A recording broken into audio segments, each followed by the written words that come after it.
எனக்கு ஆர்எஸ்எஸ் இயக்கம் எனக்கு அறிமுகமானது நான் ஆதித்தனார் கல்லூரியில் படிக்கிறப்போ. ஓகே.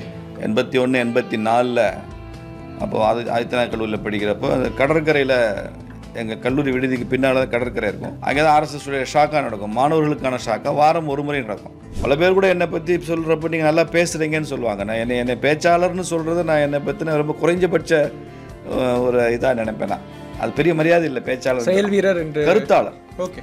பேச்சாளர் வேற, கருத்தாளர் வேற. திண்டுக்கல் மாவட்டத்துக்கு காயிதே-மில்லத் மாவட்டம்னு பேர் வைக்க வேணும்னு அறிவித்தது எம்ஜிஆர் அவர்கள் தான். ஆனால் நாம் ஆர்எஸ்எஸ்லேருந்து இந்து முன்னணிலேருந்தெல்லாம் எம்ஜிஆர் அவர்களை சந்தித்தோம் முதலமைச்சர் இருக்கிறப்போ. அப்போ காயிதே-மில்லத்தை பற்றி எடுத்து சொன்னோம். அவர் முஸ்லீம் லீக்கோட தலைவருங்க. இந்தியாவுக்கு பாகிஸ்தான் பிரிவினை வேணும்னு கேட்ட கட்சியினுடைய தலைவராக இருந்தவர். அதனுடைய பிரிவு தான் இன்னைக்கு இருக்கிற இந்த தமிழ்நாடு அகில இந்திய முஸ்லீம் லீக்கெல்லாம். நீங்கள் அவர் பேரில் நாடே பிரிக்கணும்னு சொன்ன முஸ்லீம் லீக் தலைவர் பேரில் மாவட்டம் எப்படி வைப்பீங்க? அதுக்கப்புறம் அந்த ராம ஜென்ம பூமி ரொம்ப பீக். அப்பையும் கருணாநிதி தான் முதலமைச்சர். எப்படி இருக்கும் பாருங்கள். உத்தரப்பிரதேசத்தில் முலாயம் சிங் முதலமைச்சர், தமிழ்நாட்டில் கருணாநிதி முதலமைச்சர். எப்படிங்க ராமர் கோயில் இயக்கம் எப்படி நடக்கும்? அவ்வளோ தடைகள், அவ்வளோ பிரச்சனைங்க. ஒரு 2 வருஷம் போச்சுன்னு வச்சுங்க. நாங்கள்லாம் கூட கொஞ்ச நாள் ஆர்எஸ்எஸ் இயக்கம் தடை செய்யப்பட்டதுனால கொஞ்ச நாள் அங்கிட்டுலாம் தலைமறைவாலாம் இருந்தோம். அரெஸ்ட் பண்ணுற வாய்ப்பு இருக்குன்னு. பட் பெரிய அளவில் கணேசன் இருக்கார்ல, அவர்கிட்ட நான் ஒரு நாள் கேட்டேன். நீங்கள் அவர் எமர்ஜென்சியில் தலைமறைவாக இருந்தவர். எப்படின்னா நீங்கள் தலைமறைவாக 2.5 வருஷம் எப்படி இருந்தீங்க? போலீஸில் சிக்காமல் எப்படி இருந்தீங்க அப்படின்னு. ரொம்ப சிம்பிள்ப்பா, நான் அந்த கண்ணாடியை கழட்டிடுவேன். நான் கண்ணாடியை கழட்டிட்டேன்னா எனக்கும் கண்ணு தெரியாது, போலீஸ்காரனுக்கு கண்ணு தெரியாது. அவருக்கு இவன் தான் கணேசன் தெரியாது, எனக்கு இவன் தான் போலீஸ்காரன்னு தெரியாது. நாங்கள் மறுபடியும் போக வேண்டியதான் பாரு, நகைச்சுவையாக சொல்லுவார். நான் வாழ்க்கையில் முதல்ல வேலை செஞ்சது உங்களுக்கு தான், காங்கிரஸுக்கு தான் நான் வேலை செஞ்சுருக்கேன், பிஜேபி வேலை செய்யலை அப்படின்னு. அவருக்கு பெரிய ஆச்சரியம். இன்னும் நல்லா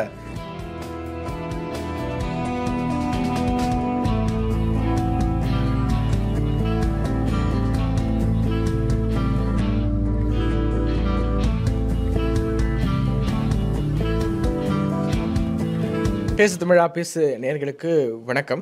இன்றைக்கி நம்மளுடைய இந்த எக்ஸ்க்ளூசிவ் பாட்காஸ்ட்டில் பேராசிரியர் ராம ஸ்ரீனிவாசன் அவர்கள் இணைஞ்சிருக்காரு. அவருடைய முதல் பாட்காஸ்ட் இது. சார் வணக்கம். எங்களோட இந்த பாட்காஸ்ட்டில் என்னை கூப்பிட்டது ரொம்ப மகிழ்ச்சி சார். பலருக்கும் லைக் தமிழ்நாட்டில் இருக்கக்கூடிய தேசியவாதிகள் மனசில் ஒரு தனி இடத்தை பிடித்தவர் என்று தான் சொல்லணும். ஏனென்றால் உங்களுடைய பேச்சுக்கள் நிறைய இடத்துல வைரலாக போகிறது நானே பார்த்துருக்கேன். நான் சங்கியான கதை என்ற ஒரு சிறு குறிப்பு வரைக என்றால் உங்களுடைய ஜேர்னி எங்கேயும் தொடங்குது அப்படின்னு தெரிஞ்சுக்கலாம். நீங்கள் ஒரு ஸ்பீச்சில் ஆர்எஸ்எஸில் ஜில்லா காரியவாக இருந்திருக்கேன். ஸோ ஆர்எஸ்எஸில் நீங்கள் வகித்த பொறுப்புகள், பாஜகவில் வகித்த பொறுப்புகள்னு ஒரு சின்ன ஜேர்னியை பற்றி தெரிஞ்சுக்கலாம். கட்டாயம் சொல்லணும். ஏதாவது ஒரு இடத்துல பொது வாழ்க்கையில் இருக்கிறவங்க தங்களது பழைய அனுபவங்களை எப்படி வளர்ந்து வந்தாங்கன்றதை மக்கள்கிட்ட ஷேர் பண்ணி தான் ஆகணும். அதனால் இது ஒரு வாய்ப்பாக நினைத்து நான் சொல்கிறேன். என்னை பொறுத்த வரைக்கும் எனக்கு பெருமையாக பீற்றிக்கொள்வதற்கோ தம்பட்டம் அடித்துக்கொள்வதற்கோ என் வாழ்க்கையில் எதுவும் இல்லை. What I am today is all because of RSS. 1985 நான் ஆர்எஸ்எஸ் இயக்கத்துக்கு சேர்ந்தேன், அறிமுகமானேன், பயிற்சியெல்லாம் முடித்தேன். அதுலேருந்து தொடர்ந்து ஆர்எஸ்எஸ் பணிகள் பல ஆண்டுகள் செய்து கொண்டிருந்தேன். அதுலேருந்து அப்புறம் சுதேசி விழிப்புணர்வு இயக்கத்தில் பணியாற்ற சொல்லி என்னை ஆர்எஸ்எஸ் அமைப்பு கேட்டுக்கொண்ட போது அங்கே பணியாற்றினேன். 2016 நீங்கள் பிஜேபியில் சென்று வேலை செய்யணும்னு சொன்னதுனால பிஜேபிக்கு வந்தேன், அரசியலுக்கு வந்தேன். அதனால் ஒருவேளை நாளைக்கு நீங்கள் அரசியலில் இருக்க வேண்டாம், வேறு ஏதாவது ஒரு சேவை வேலையை எடுத்துகிட்டு செய்யுங்கன்னு சொல்லி சொன்னாங்கன்னா நான் அதையும் செய்வேன். அதனால் I am at the disposal of the organisation. அமைப்பு என்ன சொல்கிறதோ, எதற்காக நாம் ஒரு கமிட்மெண்ட் வாழ்க்கையில் கொடுத்துட்டு வந்திருக்கோமோ அந்த கருத்துக்காக நான் வேலை செய்கிறேன். ஆர்எஸ்எஸ்ஸை கூட நான் ஒரு இயக்கமாக பார்க்கல, அது ஒரு கருத்து. தேசம் சார்ந்தது, தேசியம் சார்ந்தது, இந்துத்துவா சார்ந்தது. அதற்கென்று நம் வாழ்நாளில் நாம் ஏதாவது செய்ய வேண்டும் என்ற ஒரு கடப்பாட்டு உணர்ச்சின்னு சொல்லுவாங்கள்ல, கடமை உணர்ச்சின்னு சொல்லுவாங்கள்ல, அந்த அணுகுமுறை தான். எனக்கு ஆர்எஸ்எஸ் இயக்கம் எனக்கு அறிமுகமானது நான் ஆதித்தனார் கல்லூரியில் படிக்கிறப்போ. ஓகே. 81 84 அப்போது ஆதித்தனார் கல்லூரியில் படிக்கிறப்போ அந்த கடற்கரையில் எங்கள் கல்லூரி விடுதிக்கு பின்னால் தான் கடற்கரை இருக்கும். அங்கே தான் ஆர்எஸ்எஸ்டைய ஷாக்கா நடக்கும். மாணவர்களுக்கான ஷாக்கா வாரம் ஒரு முறை நடக்கும். மிலன் மாதிரி அது மிலன். அப்படி நடக்கும்போது நான் 1ஆம் ஆண்டு அங்கே சேர்ந்த உடனே நீங்கள் வாங்க ஆர்எஸ்எஸில் வந்து பாருங்கள் அப்படின்னு சொன்னாங்க. எனக்கு ஆர்எஸ்எஸ் இந்த வார்த்தை கூட நான் கேள்விப்பட்டதில்லை. 81 எனக்கு என்ன அப்போ தான் +2 முடிச்சுட்டு கல்லூரி போன காலம். நான் முதல்ல பார்த்த ஆர்எஸ்எஸ்லேயே முதல் வாரத்தில், அதுக்கு அடுத்த வாரத்திலே கணேசன் வந்தார். அந்த கடற்கரை ஷாக்கால் எல்லாம் வட்டமாக உட்காந்து பேசிகிட்டு இருப்போம். ஒரு 10-20 மாணவர்கள் வருவாங்க. அவங்களோட உட்காந்து 1 மணி நேரம் உரையாடினார் கணேசன் அவர்கள். அதுலேயே எனக்கு ரொம்ப இம்ப்ரெஸ் ஆகிடுச்சு. இன்னும் சொல்லப்போனால் நான் அவரால் கவரப்பட்டு தான் நான் ஆர்எஸ்எஸ் இயக்கம் எனக்கு பிடித்தது. ஆனால் உள்ளே வந்ததுக்கப்புறம் மிக மிக பெரிய தலைவர்கள், அர்ப்பணிப்பு மனப்பான்மை உள்ளவங்க. இவங்களெல்லாம் வெறும் பேச்சாளர் எழுத்தாளர் கணக்கில் நீங்கள் வைக்கக்கூடாது. பல பேர் கூட என்னை பற்றி சொல்கிறப்ப நீங்கள் நல்லா பேசுகிறீங்கன்னு சொல்லுவாங்க. நான் என்னை பேச்சாளர்னு சொல்கிறது நான் என்னை பற்றின ரொம்ப குறைஞ்சபட்ச ஒரு இதாக நினைப்பேன். நான் அது பெரிய மரியாதை இல்லை. பேச்சாளர், செயல் வீரர் என்று. கருத்தாளர். ஓகே. பேச்சாளர் வேறு, கருத்தாளர் வேறு. இப்போ பேச்சாளர்னா இன்றைக்கி இந்த மேடையில் விவேகானந்தரை பற்றி பேசுங்கன்னா பேசுவாங்க, இன்னொரு மேடையில் ஈவேரா பற்றி பேசுங்கன்னா பேசுவாங்க. புரியுதா உங்களுக்கு? அவங்க என்ன வேணாலும் பேசுவாங்க. அவங்க அந்த அவைக்கு எது சரியோ அதை பேசுவாங்க. நான் தவறு சொல்லவில்லை. உங்களுக்கு ஒரு கருத்தை உள்வாங்கி இந்த மாதிரி இப்போ எனக்கெல்லாம் என்னென்னா, என்னால் நீங்கள் அப்படி வேறு தலைப்புகளில் பேசுங்கன்னு சொல்லிலாம் என்னால் பேச முடியாது. நான் நம்புகிற கருத்து எதுவோ அதை தான் நான் பேச முடியும். அதனால் நான் என்னை கருத்தாளர் தான் சொல்லுவேனே தவிர, நான் நம்புகிறத நான் பேசுகிறேன், நான் நம்புகிறத எழுதுகிறேன், அவ்வளோதான். அப்படி தான் ஆர்எஸ்எஸ் அறிமுகம் ஆச்சு எனக்கு. பட் அப்போல்லாம் வெறும் அறிமுகம் தான். நான் ஆக்டிவிஸ்டானது 85 தான். அப்போ ஸ்தானுமாலையன் அவர்கள் இப்போது விஸ்வ இந்து பரிஷத்தில் இருக்கிறார். அவர் அகில இந்திய அளவில் பொறுப்பில் இருக்கிறார். இப்போது அவர் தான் மதுரையினுடைய ஜில்லா பிரச்சாரக்காக இருந்தார் எங்கள் பகுதிக்கு. அவர் தான் எங்கள் வீட்டுக்கு வந்து, நீ ரொம்ப நாளாக சும்மா ஆர்எஸ்எஸ் பற்றி அறிமுகம் ஆச்சு, நான் குருஜி கோல்வல்கரை படிச்சிருக்கேன், விஜயபாரதம் படித்தேன், ஞானகங்கைன்னு ஒரு பெரிய புத்தகம் இருக்குது, அதுதான் கீதா ஆஃப் ஆர்எஸ்எஸ்ஸின் கீதைன்னு சொல்லுவோம். அதை சும்மா எல்லாம் வாசிச்சிருக்கேன்னு கதை சொல்லாத, எதாவது வேலை செய்ய அப்படின்னு சொல்லி என்னைய பணியில் ஈடுபடுத்தினது அவர் தான், ஸ்தானுமாலையன் அவர்கள் தான். அப்புறம் வன்னியராஜன்ஜி, ராமகோபாலன், சூரியநாராயண் ராவ், அப்போது தேசிய அளவில் பெரிய தலைவராக இருந்தவர் சேஷாத்ரிஜின்னு சொல்லி ரொம்ப பெரிய அவுட்ஸ்டாண்டிங் ஸ்காலர் அவர். இப்படி பல பேர் என்னை உருவாக்கியிருக்கிறாங்க. அப்புறம் சுதேசி இயக்கத்துக்கு வந்ததுக்கப்புறம் ஐயா குருமூர்த்தி அவர்கள், இப்போ துக்ளக்கில் ஆசிரியராக இருக்காங்களே, ஆடிட்டர் குருமூர்த்தின்னு சொல்லுவோம். அவரோட ஒரு 15 வருஷம் பயணம் பண்ணுகிற ஒரு வாய்ப்பு. அவரெல்லாம் ஒரு ஒன் மேன் யூனிவர்சிட்டி மாதிரி. அவரோட பயணம் செய்வதே ரொம்ப அவ்வளோ மகிழ்வான அனுபவமாக இருக்கும். இப்படி என்னை சுற்றி இருக்கிற எல்லார்ட்டும் நான் ஏதோ கொஞ்சம் கற்றுக்கிட்டு இருக்கேன். ஓகே. இவங்களெல்லாம் ஒரு ஸ்கூல் காலேஜ்னு வச்சுக்கிட்டிங்கன்னா, இவங்களுடைய காலேஜில் நான் கடைசி பெஞ்ச் ஸ்டூடெண்ட் தான். நான் கடைசி இப்போ வரிசை மாணவனாக தான் இருந்திருக்கேனே தவிர பெஸ்ட்டுன்னு சொல்ல முடியாது. தி பெஸ்ட்டுன்னு நிறைய உருவாயிருக்கிறாங்க. தமிழ்நாட்டிலே நிறைய பேர் உருவாயிருக்கிறாங்க. எழுத்தாளராக இருக்காங்க, பேச்சாளராக இருக்காங்க, பல்வேறு துறைகளில் பணிபுரிகிறாங்க. ஆர்எஸ்எஸில் ஒரு பழக்கம் என்னென்னா, தன்னை பெருசாக வெளிப்படுத்திக்காமல் தான் சார்ந்த தத்துவத்தை முன்னிறுத்துகிற பழக்கம் ஆர்எஸ்எஸில் இருக்குது. அது இன்பான் கேரக்டர். அது அப்படி தான் எல்லோரும் இருக்கிறாங்க. அது துரதிருஷ்டமாக இப்போ என்ன மாதிரி ஆட்கள் அரசியலில் இருக்கிறதுனால என்ன ஆகுதுன்னா, அரசியலில் ஒரு ஃபேஸ்லெஸ் லீடராக இருக்க முடியாது, முகம் தெரியாத தலைவராக இருக்க முடியாது. அப்புறம் அரசியல் இருக்கிற அர்த்தம் இல்லாமல் போகும். அதனால் எங்களுக்கு முகம் தெரியுது, அவ்வளோதான். அதனால் நிறைய பேர் இங்கே இருக்கிறாங்க. இன்னும் ஈவன் டுடே ஐ ஆம் லேர்னிங் ஃப்ரம் தெம். அப்படி தான் எனது ஆர்எஸ்எஸ் இருந்தது. இந்த ஆர்எஸ்எஸ் 80களில் இருந்ததற்கும் இப்போது இருப்பதற்கும் நீங்கள் என்ன வேறுபாடு பார்க்குறீங்க? ஆர்எஸ்எஸ் 80களில் தமிழ்நாட்டில் மட்டும் நான் குறிப்பாக இல்லை. ஆர்எஸ்எஸ் 1920களில் 25 ஆரம்பித்து இப்போ 100 வருஷம் ஆச்சு. 80களிலே அதே ஆர்எஸ்எஸ் தான், 2020களிலே அதே ஆர்எஸ்எஸ் தான். ஆனால் இந்த கான்டெக்ஸ்ட் மாறுது. ஆர்எஸ்எஸ் மாறலை, ஆர்எஸ்எஸ்னுடைய சித்தாந்தம் மாறலை, கான்டெக்ஸ்ட் மாறுதில்ல. 80களில் இந்த நாட்டில் என்ன சூழல் இருந்தது, பிரிவினைவாதம் எப்படி இருந்தது, பயங்கரவாதம் எப்படி இருந்தது, 50களில் எப்படி இருந்தது, இப்போ 2020 எப்படி இருந்தது, இந்த நாட்டுக்கான இந்து தர்மத்துக்கான சவால்கள் எப்படியெல்லாம் வருது. மதமாற்றம் நடக்கிறதே கூட ஒரு 50 வருஷத்துக்கு முன்னால் பின்பற்றின அந்த டெக்னிக்ஸை இப்போ அவங்க பின்பற்றுறதில்ல, வேறு வழிமுறைகளில் போகிறாங்க இல்லையா. அப்போ அந்த சூழல் மாறுது. சூழல் மாறும்போது ஆர்எஸ்எஸ் மாதிரி இயக்கங்களுடைய ஐடியாலஜி எப்பயும் மாறாது. நீங்கள் மேத்தமெட்டிக்ஸ் படிச்சிங்கன்னா சிலதெல்லாம் கான்ஸ்டன்ட்டு, சிலதெல்லாம் வேரியபிள்ஸ் வச்சுக்குவோம். நீங்கள் மேத்ஸில் அந்த கான்ஸ்டன்ட்டு வேரியபிள் இல்லாமல் மேத்ஸ் படிக்க முடியாது. அதில் எதெல்லாம் ஆர்எஸ்எஸில் ஐடியாலஜி கான்ஸ்டன்ட்.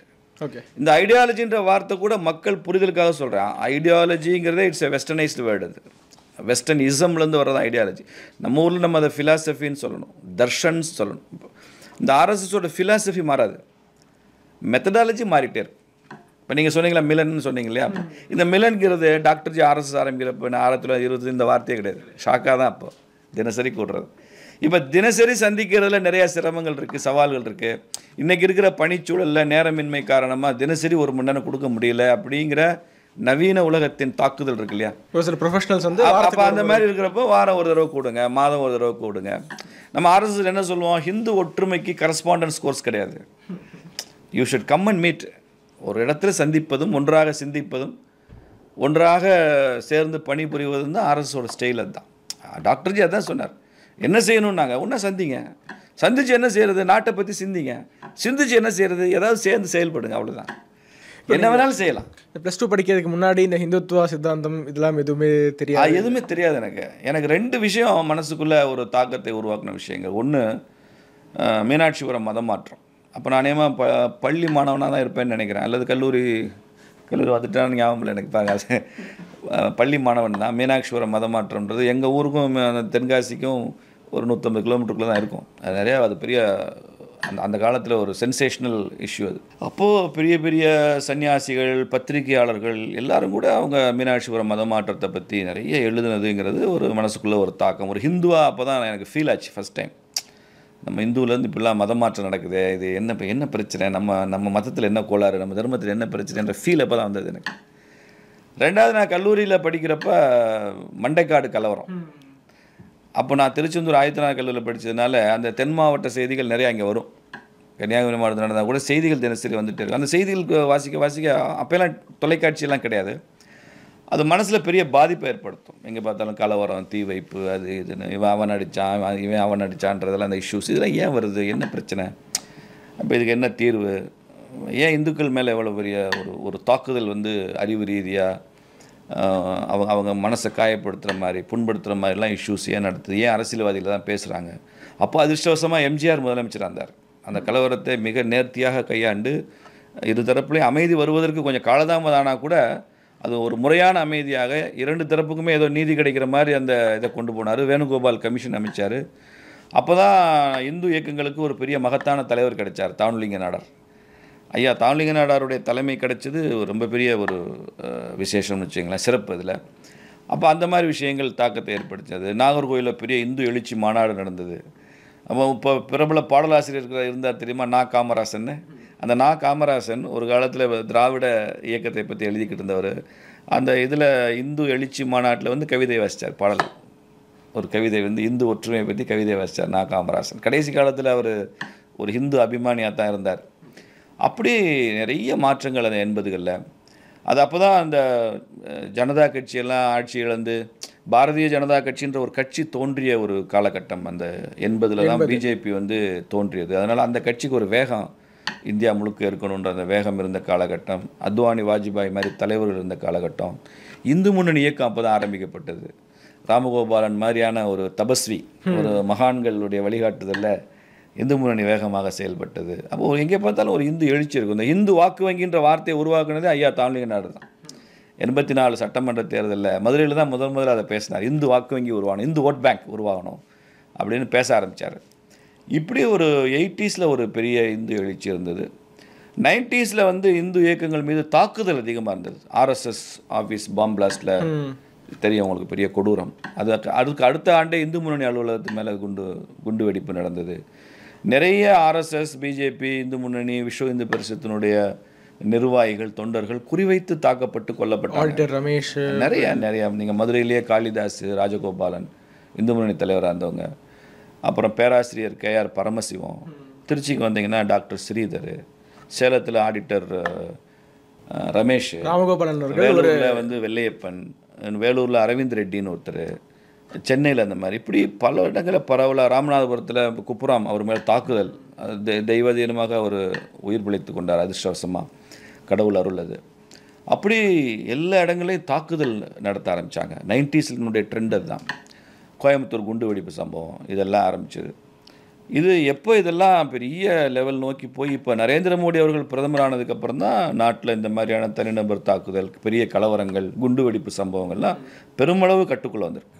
இன்றைக்கி அந்த அபாயம் முற்றிலும் நீங்கிருச்சு நான் சொல்ல மாட்டேன். பெருமளவு கட்டுக்குள்ளே கொண்டு வந்தது மோடி அவர்கள் பிரதமராக வந்ததுக்கு அப்புறம் தான். அது மாதிரி ஆர்எஸ்எஸ், அதனுடைய இயக்கங்கள், அதனுடைய வளர்ச்சி இதெல்லாம் ரொம்ப ஃபினாமினல், ரொம்ப பிரம்மாண்டமாக வளர்ந்துட்டுருக்கு. தினசரி ஷாக்கா மாத்திரம் ஆர்எஸ்எஸ்னுடைய வளர்ச்சிக்கான அடையாளம் இல்லை, அறிகுறி இல்லை. அது அந்த கணக்கு வைத்தா கூட பெரிய வெற்றி தான். ஆனால் அதை தாண்டி பரிவார்னு சொல்கிறோம்ல, ஆர்எஸ்எஸ் அஃபிலியேட்டட் ஆர்கனைசேஷன்ஸ். குருஜி என்ன சொல்லுவார்னா, ஆர்எஸ்எஸ் எதுவும் செய்யாது, பட் சுயம் சேவக் எல்லாம் செய்வாங்க. இதுதான் ஆர்எஸ்எஸை பற்றின பாடம். RSS it is a man making industry மாதிரி வச்சுங்களேன். அது ஒரு இயக்கமாக உருவாக்கிட்டு இருக்கிறது தான். இது ஒரு பவர் ஜெனரேஷன் ஹவுஸ். இப்போ மேட்டூரில் நீர் மின்சாரம் தயாரிக்கிறாங்கல்ல, இப்போ நெய்வேலியில் மின்சாரம் தயாரிக்கிறாங்க, அனல் மின்சாரம் தயாரிக்கிறாங்க. அது மாதிரி இது பவர் ஜெனரேட்டிங் ஹவுஸ். அந்த பவர் எல்லாத்துலையும் டிஸ்ட்ரிபியூட் ஆகும்ல. இல்லையா? ஒரே எலக்ட்ரிசிட்டி என்ன செய்யுது? ஃபேனை சுற்ற வச்சுது, ஏசியை கூலாக்குது, இன்னொரு இடத்துல அதே மின்சாரம் வந்து ஹீட்டரை வந்து சூடாக்குது, ஃப்ரிட்ஜை கூலாக வச்சுருக்கு. இப்படி எல்லா விதமான ஃபங்க்ஷன் செய்கிற மாதிரி ஆர்எஸ்எஸ் சுயம் சேவர்கள் சமுதாயத்தின் அனைத்து துறைகளிலும் போவாங்க. அவங்க அந்த இடத்துல தேசிய உணர்வை உருவாக்குவாங்க, நாட்டுப்பற்ற அந்த அந்த ஃபீல்டில் கொண்டு வருவாங்க, நாட்டுக்கான சிந்தனையை அந்த குறிப்பிட்ட துறையில் உருவாக்குவாங்க. இதுதான் கான்செப்ட். இதில் வந்து தமிழ்நாட்டில் வந்து ஆர்எஸ்எஸ் பெரிய வெற்றி அடைஞ்சிருக்கு, நிறைய பேரை உருவாக்கியிருக்கிறாங்க. இப்போ தத்தோபன் தெங்கடின்னு ஆர்எஸ்எஸ்னுடைய ஒரு பெரிய ஐடியலாக் இருந்தார். அவர் தான் பிஎம்எஸ், கிசான் சங்கம், சுதேசி எல்லா இயக்கத்தையும் ஆரம்பித்தவர். அவர் வந்து 89 டாக்டர்ஜி ஆர்எஸ்எஸ்னுடைய நிறுவனர் அவருடைய நூற்றாண்டு விழாவில் ஒரு கருத்து சொன்னார். அவர் என்ன சொன்னார்னா, 1889 தான் ஜவஹர்லால் நேரு பிறந்தார், 1889 தான் டாக்டர் ஹெட்கேவாரும் பிறந்தார். ஏதோ கொஞ்சம் டிஃப்ரென்ஸ் ஒரு வருஷம் இருக்குன்னு வச்சுங்க. ஜவஹர்லால் வந்து புகழின் உச்சிக்கே போனார், 17 வருஷம் பிரதமராக இருந்தார். கிட்டத்தட்ட அந்த காலத்தில் வந்து உலக அளவில் பேசப்படுகிற தலைவராக ஜவஹர்லால் நேரு இருந்தார். நான் அலைடு மூமெண்ட், கூட்டு சேரா இயக்கம் அதெல்லாம் ஆரம்பித்து பஞ்சஷீல் ஏதோ பேசிக்கிட்டு அதில் எல்லாத்துலேயும் அவர் ஃபெயிலியர்னா கூட பட் பேசப்படுகிற ஒரு தலைவராக ஜவஹர்லால் நேரு இருந்தார். இன்றைக்கி அவருடைய நூற்றாண்டு விழா 1989 நடக்குது. இன்றைக்கி ஜவஹர்லால் நேருடைய கொள்கைக்காக நான் வாழ்கிறேன், அவருடைய கொள்கைக்காக நான் வாழ்நாள் முழுக்க அர்ப்பணிக்க தயாராக இருக்கேன், நான் முழு வாழ்க்கையுமே தியாகம் பண்ணுறேன் அப்படின்னு சொல்லி முன் வருகிற ஒரு இளைஞன் கூட இந்தியாவில் இல்லைன்னு சொன்னார். உண்மை தானே அது? புகழில் உச்சி, 17 வருஷம் பிரதமர், அவரளவுக்கு மேலே போனவங்க யாரும் இல்லை, உச்சத்துக்கு போனவங்க யாரும் இல்லை. பட் அவருடைய கொள்கையெல்லாம் பெரிய இசம்னு சொல்ல ஆரம்பித்தாங்க. ஜனநாயக சோசியலிசம்னு சொல்லுவாங்க, நெஹ்ருவியன் தாட்ஸ்லாம் சொல்லுவாங்க. இதெல்லாம் உள்வாங்கி கொண்டு நான் வேலை செய்ய வர்றேன். இன்றைக்கி நேருவனுடைய கொள்கையில் இந்தியாவுக்குள்ளே கொண்டு போகணுன்னு வேலை செய்ய ஒருத்தர் கூட இல்லை. பட் டாக்டர்ஜி 1925 ஆர்எஸ் ஆரம்பித்தவர், அந்த காலத்தில் மெடிக்கல் டாக்டர். அவர் கல்கத்தாவில் போய் படிச்சுட்டு வந்தார். நாக்பூரில் பிறந்தவர், கல்கத்தாவில் போய் மெடிசின் படித்தார். அவர் வாழ்கிற காலத்துலேயும் சரி, அவர் இறந்து விடுற காலங்கள்லையும் சரி, பெரிய உலக புகழ் கிடையாது, தேசிய அளவில் புகழ் பெற்றவர் கிடையாது, உள்ளூர்லேயே கூட அவரை யாருக்கு தெரியும்னு தெரியாது. பட் இன்றைக்கி அவர் ஆரம்பித்த அந்த ஆர்எஸ்எஸ் இயக்கம் இருக்கே, இன்றைக்கி உலகமெல்லாம் தெரியும்.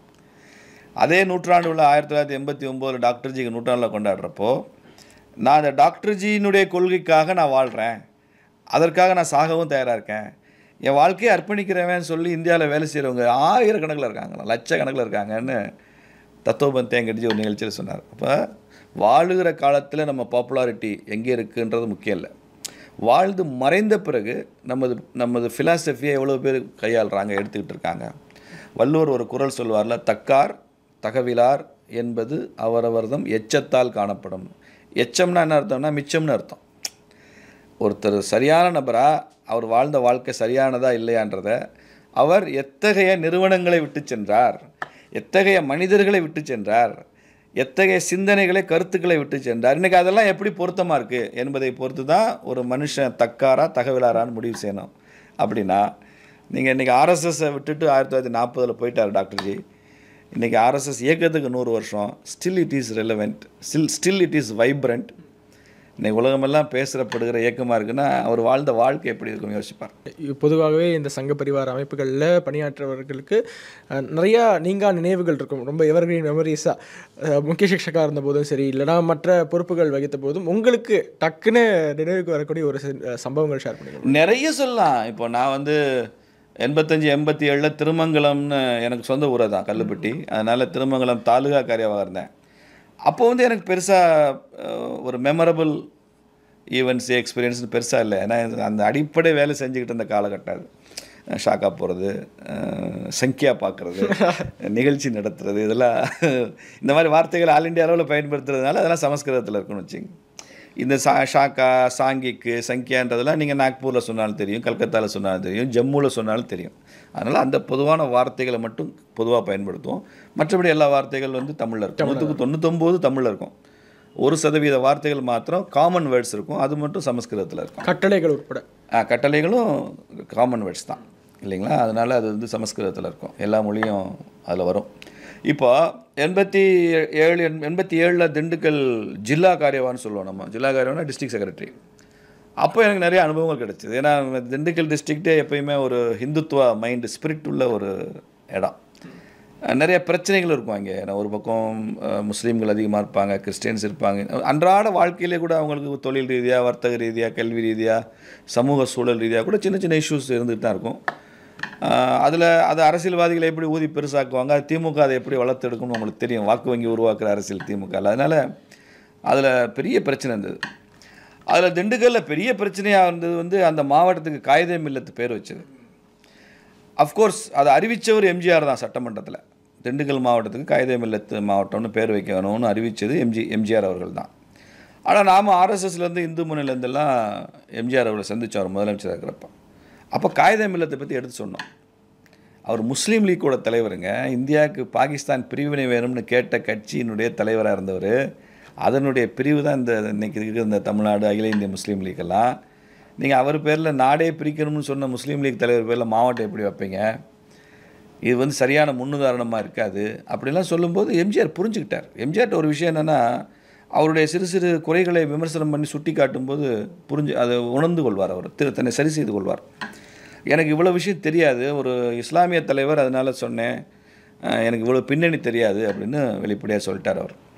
அப்போ நாம் சொன்னோம், வேறு முஸ்லீம் தலைவர் பேரில் தான் வைக்கணும்னா எவ்வளோ முஸ்லீம் பேரில் வைக்கலாம். நாங்கள் இஸ்லாம்ங்கிறனால எதிர்க்கல, நாங்கள் காயிதே மில்லத்துன்றனால எதிர்க்கிறோம், அதை அனுமதிக்க முடியாது அப்படின்னு சொல்லும்போது ஒன்று பண்ணுவோம். அந்த மாவட்டம் பேர் அப்படி அறிவிப்பாக இருக்கட்டும், அதை வித்ட்ரா பண்ண வேண்டாம், ஆனால் அதை கண்டுக்காக விட்டுறேன் நான் சொன்னார். அதை கடைசியாக வச்சுக்கிறேன் அந்த மாவட்டத்தை, நான் இப்போக்குள்ளே அவங்க திண்டுக்கல் பக்கம் வரல அப்படின்னு சொல்லிட்டார்.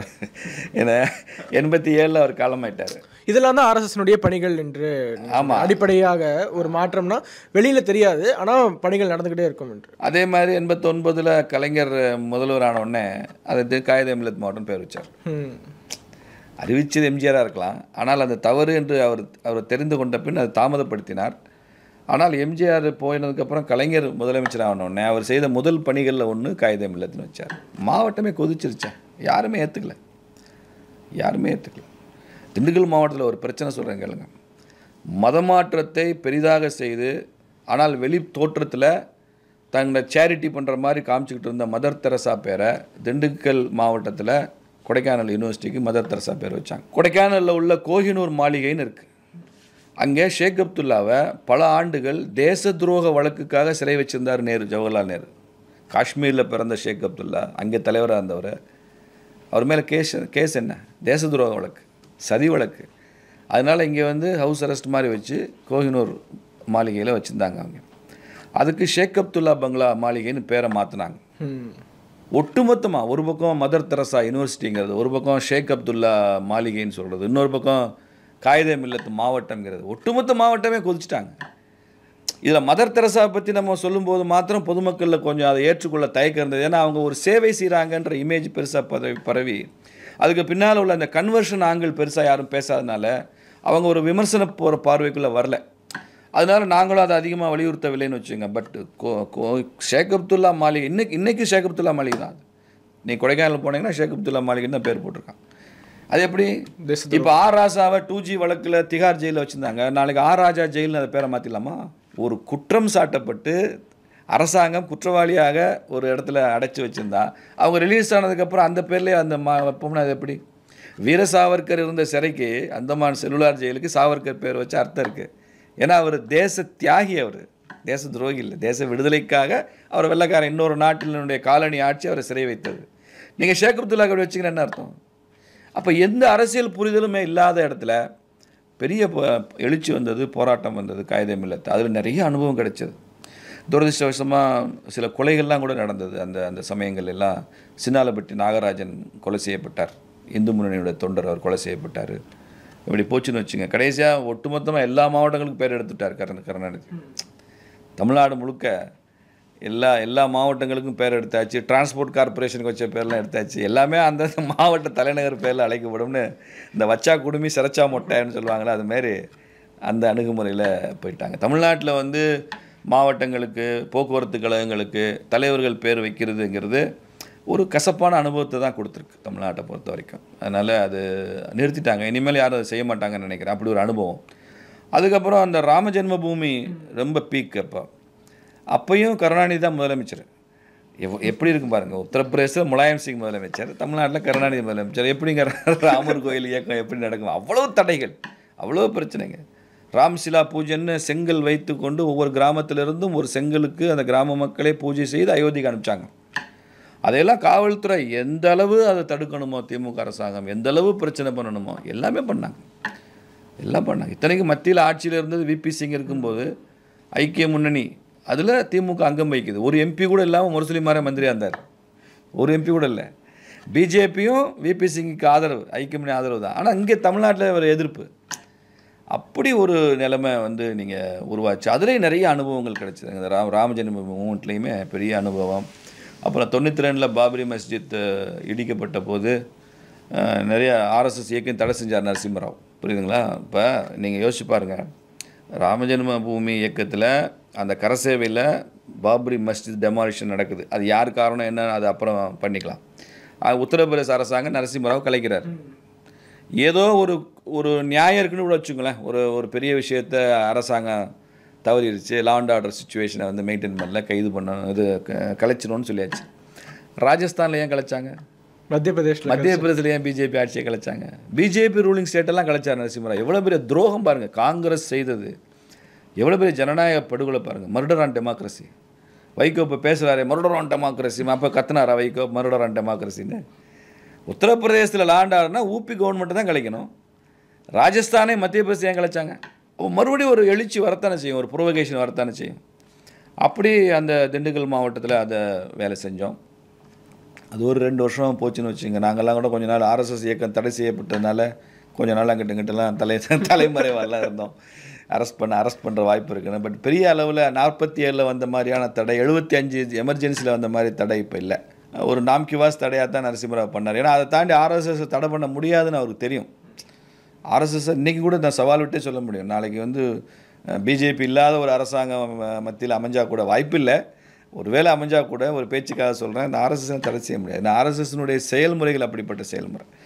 மற்ற இயக்கங்களுடைய செயல்முறைக்கும் ஆர்எஸ்எஸோட செயல்முறை 4 பேர் சேர்ந்து விளையாடுறாங்க. அதை எப்படி தடை செய்வீங்க? அப்படி இல்லை. இப்போ உதாரணமாக மாலிகாஃபூர் வந்து மீனாட்சி கோயிலை இடிச்சார்ல, அதே மாலிகாஃபூர் ஆயிரக்கணக்கான குலதெய்வம் கோயில்கள் இடிச்சிருக்க முடியுமா?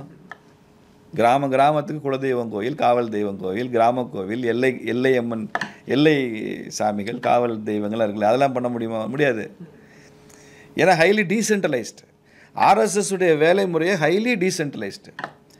இது ஒரு சென்ட்ரலைஸ்ட் ஸ்ட்ரக்சர் இல்லை. ஒரு பெரிய கோவில்னால் வந்து ஸ்ரீரங்கம் கோயில், மீனாட்சி கோயில்னால் வந்து அட்டாக் பண்ணலாம், ஹம்பியை போய் அட்டாக் பண்ணலாம். ஆர்எஸ்எஸ் ஷாக்கை ஒன்றுமே செய்ய முடியாது. ஊருக்கு நடக்கும், திறந்த வெளி மைதானத்தில் நடக்கும், எல்லோரும் பார்க்குற மாதிரியாக நடக்கும். எந்த ஊரில் என்ன நடக்குன்னு யாருக்கும் தெரியாது. போலீஸுக்கெல்லாம் கண்டுபிடிக்கலாம் கஷ்டம். கணேசன் இருக்கார்ல, அவர்கிட்ட நான் ஒரு நாள் கேட்டேன், நீங்கள் அவர் எமர்ஜென்சியில் தலைமறைவாக இருந்தவர், எப்படிண்ணா நீங்கள் தலைமறைவாக 2.5 வருஷம் எப்படி இருந்தீங்க, போலீஸில் சிக்காமல் எப்படி இருந்தீங்க அப்படின்னு. ரொம்ப சிம்பிள்ப்பா, நான் அந்த கண்ணாடியை கழட்டிடுவேன். நான் கண்ணாடியை கழட்டிட்டேன்னா எனக்கும் கண்ணு தெரியாது, போலீஸ்காரனுக்கு கண்ணு தெரியாது. அவருக்கும் இவன் தான் கணேசன் தெரியாது, எனக்கு இவன் தான் போலீஸ்காரன்னு தெரியாது. நாங்கள் மறுபடியும் போக வேண்டியதான் பாரு, நகைச்சுவையாக சொல்லுவார். அது மாதிரி மக்களோட இணைஞ்சிருவாங்க. நீங்கள் நெடுமாறன் அவர்களை போய் ஆர்எஸ்எஸ் தலைவர்கள்லாம் சந்தித்தாங்க எமர்ஜென்சியில். நெடுமாறன் எமர்ஜென்சி டைமில் ஆர்எஸ்எஸ்ஸை முழுக்க சப்போர்ட் பண்ணார் அவர். அப்போது எங்கே கூட்டம் வச்சுக்கிறது? ஒரு இடத்துல சந்திக்கணும்ல. பொது இடத்துல ஹோட்டலில் கல்யாண மண்டபம் சந்திக்க முடியாது, ஏன்னா எல்லாமே அண்டர் போலீஸ் வாட்ச், தூக்கிட்டு போயிடுவான், உடனே அரெஸ்ட் பண்ணிடுவான். அப்போ ஏதாவது வீடுகளில் தான் சந்திக்கணும் ரகசியமாக. எங்கே சந்திக்கலாம் அப்படின்னா, நெடுமாறனுக்கு வந்து எந்த கட்சி தொண்டருடைய, அவருக்கு அவ்வளோ ஆர்வம் இருக்குது கூட்டம் நடத்தணும்னு, ஆனால் எந்த கட்சி தொண்டர் வீட்டில் சந்திக்கலாம், எங்கெல்லாம் அதுக்கான சின்ன அடிப்படை வசதி இருக்குன்னு கூட அந்த கட்சி தலைவர்களுக்கு அதுக்கு தெரியாது. காங்கிரஸில் மற்ற கட்சி தலைவர்களுக்கு தெரியாது. அப்போ எல்லாம் ஆர்எஸ்எஸ்காரங்க தான் எல்லாத்துலேயும் தலையிட்டு, இவனுக்கு தான் எல்லா வீட்லேயும் என்னென்ன வசதிகள் இருக்குது, எவ்வளோ ஏழ்மை இருக்குது, எவ்வளோ வசதியாக இருக்கிறாங்க, என்ன கஷ்டப்படுறாங்க, கஷ்டத்துலையும் எப்படி ஆர்எஸ்எஸ்க்கு வேலை செய்கிறாங்க சில குடும்பங்கள்ன்றதெல்லாம் ஆர்எஸ்எஸில் உள்ளவங்க நல்லா தெரியுங்க.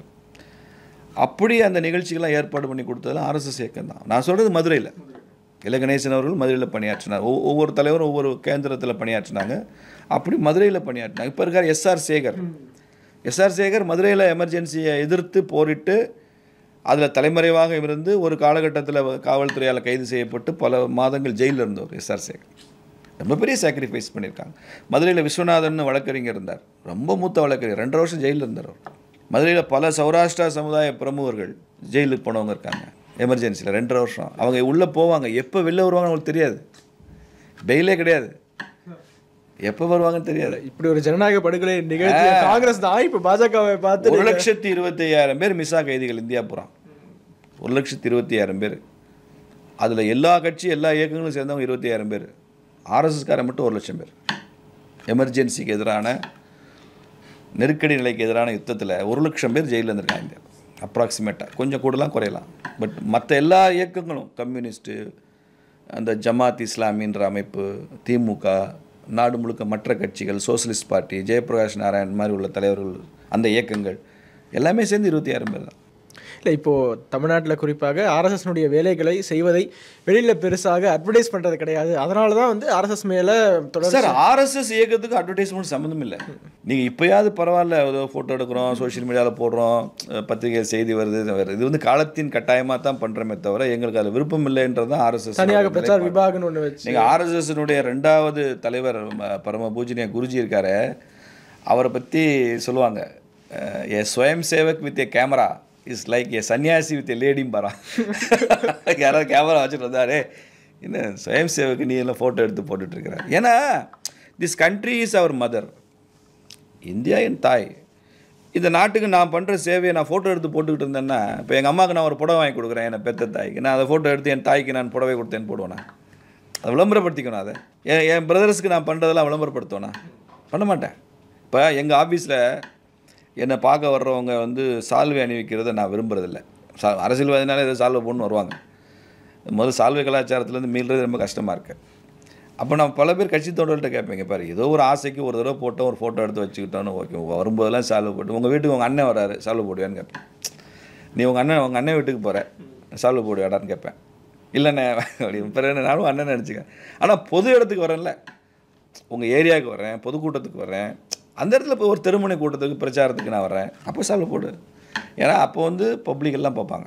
அந்த இடத்துல சால்வை போட்டால் ஒரு தலைவர் வராருன்ற இமேஜ் இருக்கும், கட்சி இருக்கும், அதுக்கு பின்னால் ஒரு அரசியல் இருக்கும்.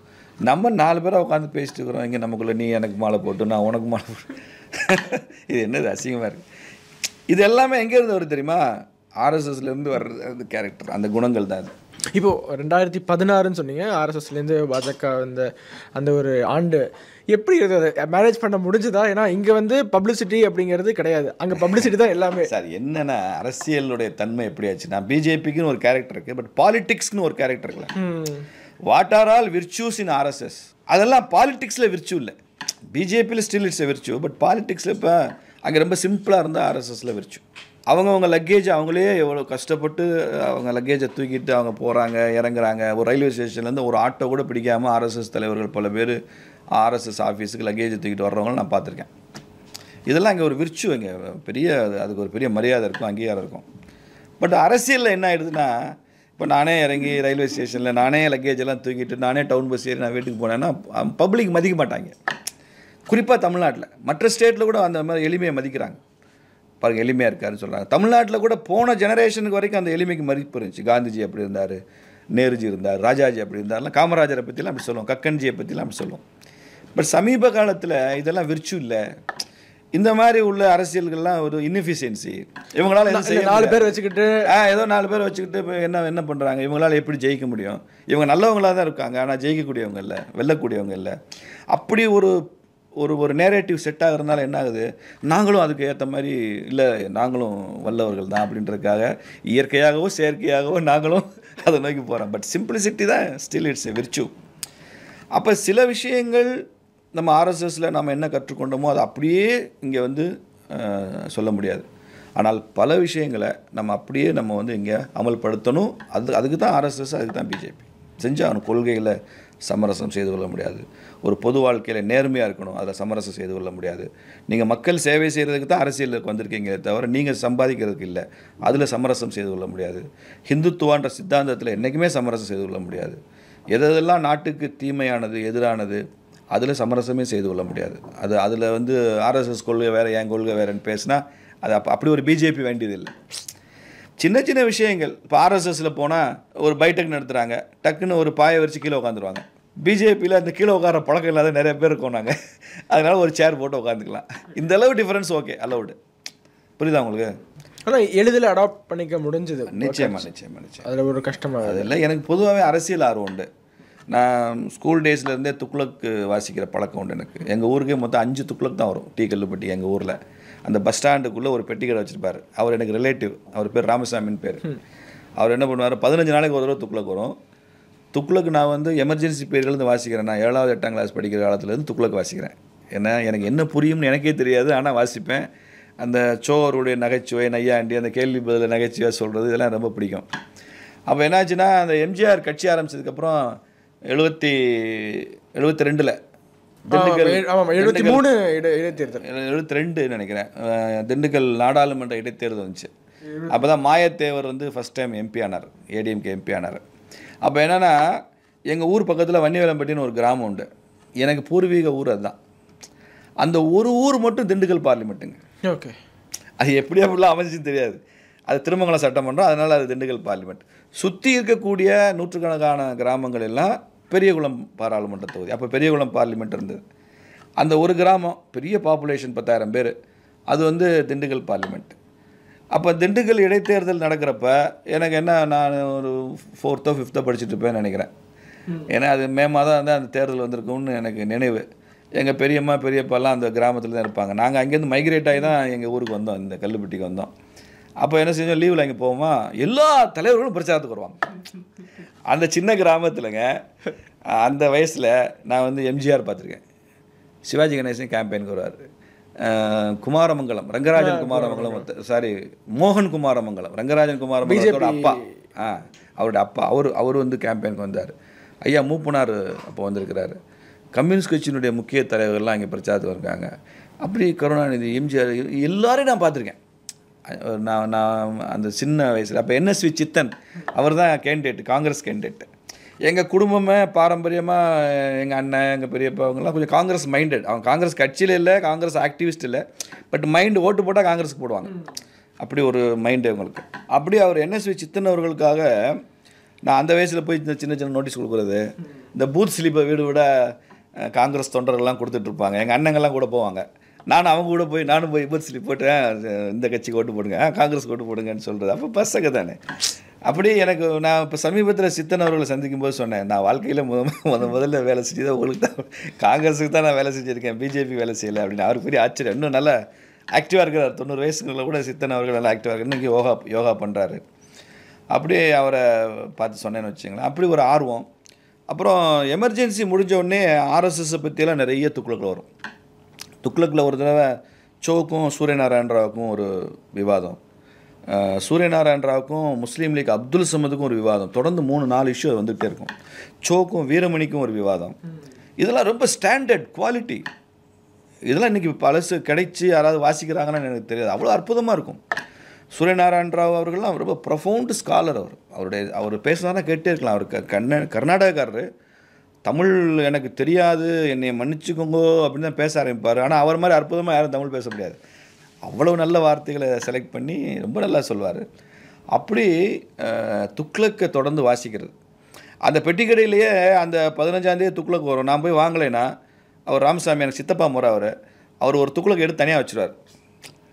திரும்பி 2-3 நாள் கழித்து நான் போகிறப்போ, உனக்கு தாண்டா எடுத்து வச்சுருக்கேன், இந்தா நீ என்ன மறந்துட்டியா அப்படின்னு சொல்லி கேட்டு அதை எனக்கு மட்டும் கொடுப்பார். அது அப்படி அவ்வளவு ஆர்வம் அதில். அந்த காலத்தில் நூலகங்களில் துக்ளக் வராது. ஏன்னா அது அரசுக்கு எதிரான பத்திரிகைங்கிறதுனால, திமுகவுக்கு எதிரானதுனால நூலகத்தில் வராது, வெளியில் கிடைக்கும். பட் ரொம்ப லிமிட்டட் நம்பர்ஸ் தான் கிடைக்கும். கிராமத்துங்களில் ரொம்ப கம்மி. துக்ளக் வர்றதெல்லாம் ரொம்ப ரேர். அப்படி படிச்சிருக்கிறேன். ஒரு அரசியல் ஆர்வம் உண்டு. ராமகிருஷ்ண ஹெக்டே ஒரு தடவை விருதுநகருக்கு வந்து பேச வர்றார், கர்நாடகத்தில் முதலமைச்சராக இருக்குங்கிறப்ப காலைல 10 மணிக்கு பேசுவார்னு பத்திரிகையில் செய்தி பார்த்துட்டு 9:30க்கே போயிட்டேன். ஆனால் அவர் சாயங்காலம் 6-6:30க்கு வந்தார். ராத்திரி 9 மணிக்கு பேசி முடித்தார். 12 மணி நேரம் ஹெக்டேயை பார்க்குறதுக்கு காத்திருந்தேன். அப்போல்லாம் பிஜேபி இல்லை. அப்போ நான் சொல்கிறது பிஜேபி, தமிழ்நாட்டில் பிஜேபின்ற வார்த்தையே தெரியாதப்போ.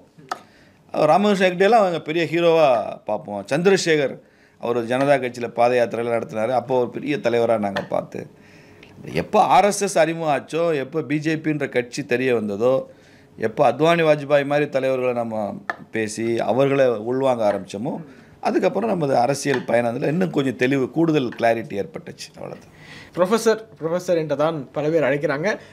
உங்களுடைய ஐடி கூட ப்ரொஃபஸர் பிஜேபி தான். சாஸ்திராவில் நீங்கள் ப்ரொஃபஸராக இருந்தீங்க என்று கேள்விப்பட்டோம். எவ்வளோ ஒரு ஆண்டுகள் நீங்கள் சாஸ்திராவில் இருந்தீங்க தெரிஞ்சு? சார், ப்ரொஃபஸருங்கிறது என்னை பொறுத்த வரைக்கும் அது ஒரு வெளிச்சொல். எனக்கு டெசிக்னேஷன் ப்ரொஃபஸர் இல்லை. ஏன்னா அதில் பல பேருக்கு என்னை ப்ரொஃபஸர் இல்லைன்னு சொல்கிறதுல சில பேர் மகிழ்ச்சி அடைகிறதுனால அதில் நானே மகிழ்ச்சி அடைஞ்சு சொல்லிடுறேன். நான் வந்து 87 தொலைபேசி துறையில் வேலைக்கு வந்தேன். எனது நண்பர்கள்லாம் நிறைய பேர் ஜேஏஓ, ஜேடிஓ, ஏஇ, அக்கௌண்ட்ஸ் ஆஃபீஸர் இப்படிலாம் ப்ரொமோஷனில் அப்படிலாம் நிறைய பேர் போகிறப்போ எனக்கு ஒரு புது வகையான தேடுதல். மறுபடியும் இதே துறையில் பதவி உயர்வுன்ற பேரில் போய் அதில் எனக்கு பெரிய ஆர்வம் இல்லை. அதனால் நான் என்ன பண்ணேன் தெரியுமா, 94 I started my academic journey. MA Gandhian studies படித்தேன், அதுலேயே எம்ஃபில் படித்தேன், அதுலேயே பிஹெச்டி பார்ட் டைமாக ரெஜிஸ்டர் பண்ணி நான் வேலை செய்த பிஎஸ்என்எல் துறையிலேயே அனுமதி வாங்கி முறையாக மதுரை காமராஜர் பல்கலைக்கழகத்தில் 2000 வருஷம் 2000 ரெஜிஸ்டர் பண்ணி பார்ட் டைம் ரெஜிஸ்ட்ரேஷன் பண்ணி எனக்கு கைடு வந்து டாக்டர் ஆண்டியப்பன், அவர் தான் மதுரையில் காந்தியன் தாட் ப்ரொஃபஸர். அவருக்கு கீழே நான் பிஹெச்டி பண்ணேன். அதுக்கப்புறம் எம்ஏ ரிலிஜன் அண்ட் ஃபிலாசபி பண்ணேன். எம்பிஏ அண்ணாமலை யூனிவர்சிட்டியில் பண்ணேன். ஒன்று முடிச்சுட்டு அதை பண்ணேன். அப்போ வந்து நாங்கள் என்ன பண்ணோன்னா, மதுரையில் ஸ்பார்க் சென்டர் ஃபார் ஐஏஎஸ் ஸ்டடீஸ்னு வச்சுருந்தோம். அது வந்து அதை ஆரம்பித்தது, அதுக்கான இன்ஸ்பிரேஷன் கொடுத்ததெல்லாம் எங்கள் கல்லூரி முதல்வர் டாக்டர் கனக சபாபதி. அவர் இஸ் நோ மோர், 2003 இறந்துட்டார். பட் அவர் ஒரு 97, 98 ஒரு 6-7 வருஷம் அந்த ஸ்பார்க் சென்டர் அப்படின்னு நடந்து தென் மாவட்ட மக்கள் ஐஏஎஸ் தேர்வுகள் எழுதணும், சிவில் சர்வீஸ் எழுதணும் அப்படிங்கிறது அவருடைய மோட்டோ. இப்போ நாங்கள் அவருடைய மாணவர்கள்ங்கிறதுனால அவருடைய இந்த ஐடியாஸ்னால அட்ராக்ட் ஆகி அவர் கூட சேர்ந்து வேலை செஞ்சோம். கிட்டத்தட்ட அவர் மறைவுக்கு அப்புறம் கூட 2-3 வருஷம் நாங்களே அதை நடத்தினோம். அது அப்புறம் பிரேக் ஈவன் வரல, கொஞ்சம் லாஸ் மேக்கிங்காக இருந்ததுனால தொடர்ந்து எங்களால் நடத்த முடியல. பட் ரொம்ப சீரியஸாக அதை பண்ணிகிட்டு இருந்தோம். அந்த ஒரு சிஸ்டமேட்டிக்காக ஒரு இன்ஸ்டிடியூஷனாக அதை பண்ணோம். அப்போ வந்து நிறைய கல்லூரிகளில் போய் வெற்றி அடைகிறது, ஐஏஎஸ் தேர்வுகளை பற்றிலாம் பேசின அனுபவம் எனக்கு இருக்குது. அந்த மூடில் தான் நான் என்ன பண்ணேன்னா, அந்த யூஜிசி நெட் எழுதினேன். அது தெரியும் இல்லையா, நெட்டு நேஷ்னல் எலிஜிபிலிட்டி டெஸ்ட்டுன்னு பேர். அதை வந்து காந்தியன் ஸ்டடீஸுக்கு முதல் வருஷம் எழுதினேன். முதல் அட்டம்ப்ட்லேயே பாஸ் ஆகிட்டேன், நெட்டில் செலக்ட் ஆகிட்டேன். அடுத்து ஃபிலாசபி அண்ட் ரிலிஜன் முடிச்சதுக்கப்புறம் ஃபிலாசபியில் நெட் எழுதினேன், அதுவும் யூஜிசியில் செலக்ட் ஆச்சு. எனக்கு 2 நெட்டு பாஸ் பண்ண ஒரு வாத்தியார் நானுன்னு வச்சுங்களேன். அதெல்லாம் அந்த அகடமிக் சர்க்கிளில் இதை பெருசாக வேல்யூ பண்ணுவாங்க. அப்போ என்னாச்சுன்னா 2010 நான் 2009 வந்து எனக்கு அவார்ட் ஆச்சு, காந்தியன் தாட் டாக்டரேட் வந்து அவார்ட் ஆச்சு. அப்போ சுர்ஜித் சிங் பர்னாலா தான் கவர்னராக இருந்தார். அவர் தான் வந்து மதுரை யூனிவர்சிட்டியில் வந்து அவர் கையால் தான் டாக்டரேட் பட்டம்லாம் கொடுத்தாங்க. அப்போது டாக்டர் வைத்திய சுப்பிரமணியம் இப்போது சாஸ்திராவுடைய வைஸ் சான்சலராக இருக்கிறாரு. அப்போ பிளானிங் அண்ட் டெவலப்மெண்ட்டுடைய டீனாக இருந்தார். அவர் வந்து எனக்கு நெருங்கிய நண்பர். குருமூர்த்தி அவர்கள் தெரியும், என்னுடைய மென்டார். இவங்கெல்லாம் சேர்ந்து என்ன முடிவு பண்ணாங்கன்னா, தொலைபேசி துறையில் இருக்கிறத விட நீங்கள் கல்வித்துறையில் இருந்தால் நீங்கள் இன்னும் கொஞ்சம் பெட்டராக பண்ணலாம் அப்படின்னு சொல்லி இவங்க கொடுத்த உற்சாகத்தில் அவங்கள இன்வைட் பண்ணதுனால நான் பிஎஸ்என்எல்லேருந்து விஆர்எஸ் கொடுத்துட்டு சாஸ்திரா யூனிவர்சிட்டியில் போய் ஃபேக்கல்ட்டியாக ஜாயின் பண்ணேன். என்னுடைய டெசிக்னேஷன் கரெக்டாக சொல்லணும்னா அசிஸ்டன்ட் ப்ரொஃபஸர் 3, இதுதான் சாஸ்திராவில் என்னுடைய டெசிக்னேஷன். 2010 மார்ச்சோ ஏப்ரலோ நான் இங்கே போய் ஏப்ரல் நினைக்கிறேன் ஜாயின் பண்ணேன். எந்த துறை?